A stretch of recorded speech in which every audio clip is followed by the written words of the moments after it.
Des de l'administració, amb tots els temes relacionats amb l'accessibilitat i relacionats amb l'accessibilitat de les TIC, diguem, s'està fent diferents accions, perquè és un tema complex,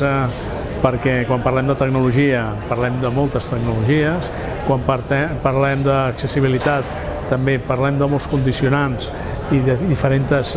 graus de dificultat per accedir a aquestes tecnologies,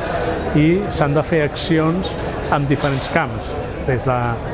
de temàtiques més jurídiques d'adaptar la pròpia legislació, des d'acompanyament i ajuts des de l'àmbit més econòmic, des de projectes on s'estan fent a partir de la participació dels diferents agents socials que tenen a veure amb temes de problemàtiques d'accessibilitat.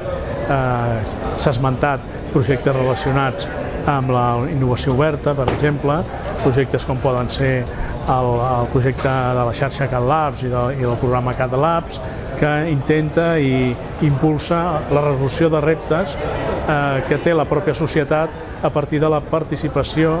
i el codisseny de tots els agents que estan implicats. Són diferents accions perquè, com dèiem, és un problema complex